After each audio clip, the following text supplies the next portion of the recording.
I got about $7 grand worth of stuff in a $500 truck. So we got, that's a box with all the gaskets, gasket kit, oil pump, oil pan, baffle, pickup. What else is in there? Head studs, oil cooler. And I got the old Shortblock, basically just to take the bolts off of it. New Shortblock, $4,000 Cosworth piston IAG block.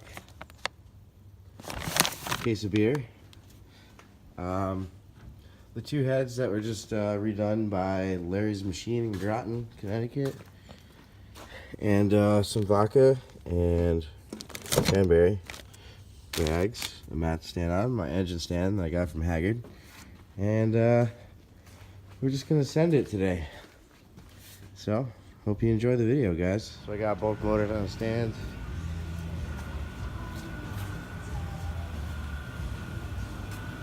Gonna do the motor mounts and probably the coolant and the sensors. Anything I can change over without putting the heads on so far. Just get going on it. Swapped over the motor mounts. Doing the intake crossover right now. Joe's a little bitch. And Mechanical Jesus recommends dielectric grease in the O-rings. I don't know, man. I'm taking that. EJ's still here? Yes. He's learning. He's got his glasses on. The O-ring is right there on the oil pressure cylinder. Jesus. Jesus. Jesus is hard at work.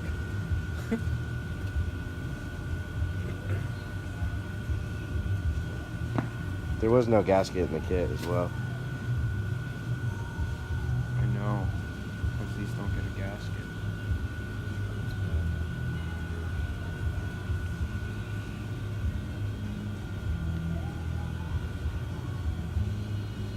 He's wearing the princess gloves. Yes. The Barney gloves.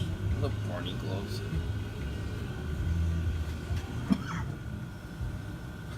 Those don't go to anything.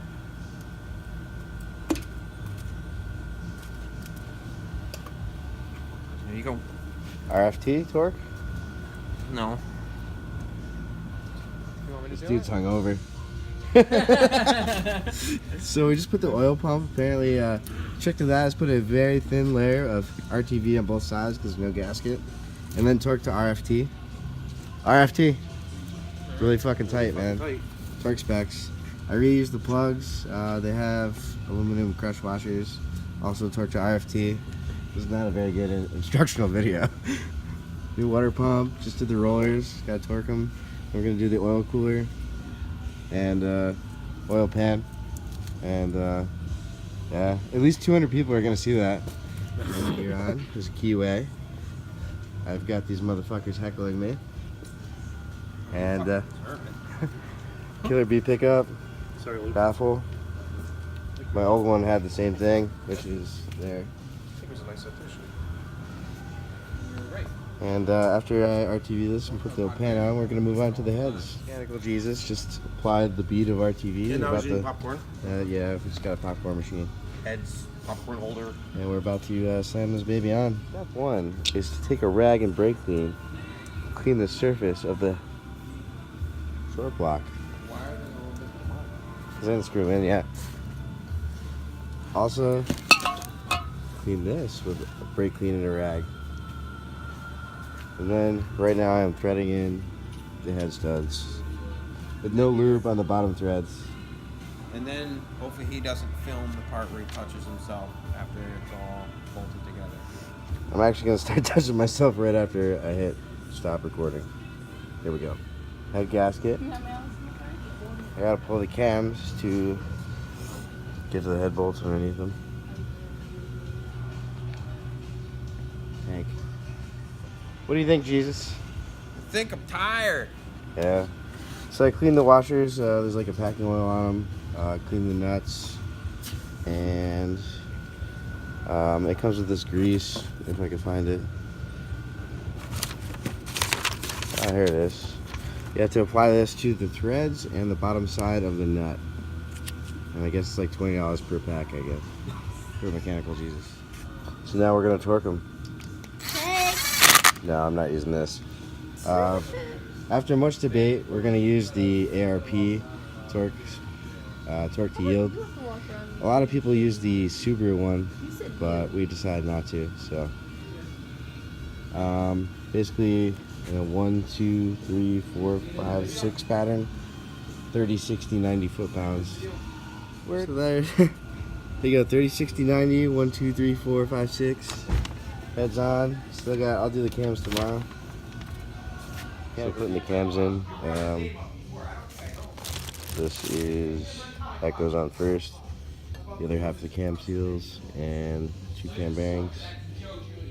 You gotta do a really thin layer of RTV and not black these passages here and all the way up to here, because the valve cover actually seats on top of this. So I use some Lucas as engine assembly lube for Mechanical Jesus. Got the cams right there. I just sprayed some brake clean on a rag and cleaned up these surfaces so they seal. And I'm about to do that. Basically, just a really thin layer of RTV on this, so you don't block up those little passages there. This is the oil return for the ABCS cams. Word. So I'm pounding the seals in now. Mechanical Jesus recommends dielectric grease. Getting the shit done, dude. Mechanical Jesus recommends getting it done. Dielectric grease on the outside and on the inside a little bit. And I'm just pounding them in flush. Both sides. This one's bigger because it has the ACVS cam. Word. So I got the valve covers on, all sealed up.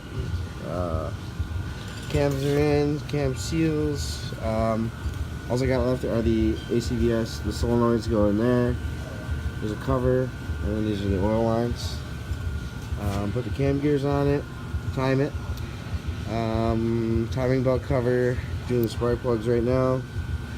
And the intake manifold. I just got done replacing all these hoses.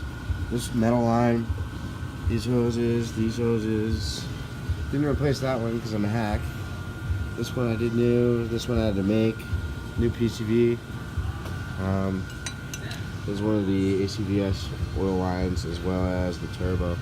Turbo comes off right there. So making progress for Sheezy. It's looking good. It's looking like a motor. Injector. Bad. That one sucks. Number 1 has a bad spray pattern. And apparently these are, I thought they were 1000s, they're actually 750s. So that sucks. That fucks up my schedule. So much for running by the weekend. What do you think about that? Sucks for you, dude. Sure does. So I got the injectors all packed up. They're going back to G-Works. I wanted them to send me a new one, but they said they had to flow match it to the other ones, which doesn't make a whole lot of sense to me. Just send me a 750cc injector, you know? So I'm building it at my friend's shop because he has better tools than me. Mostly toy wrenches, and he's incredibly smart, so any questions I have, I could just ask him. Call him Mechanical Jesus. His real name is Josh. So I just got to get some more parts over to his shop. I got the Blouse 2.5 XTR Dominator with the parent up pipe. AC power steering pump. I needed to buy a clutch alignment tool, which sucks. And I got the alternator up there and the clutch. So I'll be bringing all these parts. There's all my intercooler piping. Then I'll be bringing the motor back here to jam it in the car, and it should be fun. Thanks for watching, guys. I hope this it was actually a lot easier than I thought. All the little things that Josh told me so far, like I got on video, so you guys would know. I was a little bit afraid of assembling this thing myself, only because I got $4 grand into the Shortblock alone. Got about $8 grand into it total. So thanks for watching. This is only part 1. There's going to be a part 2, which is going to be doing the timing belt, putting the injectors back in, I hope, and putting the motor back in the car, like right into the first start of it and the break-in procedures. So I hope you learned something, but thanks for watching, guys, and subscribe to my channel, Redneck Joe.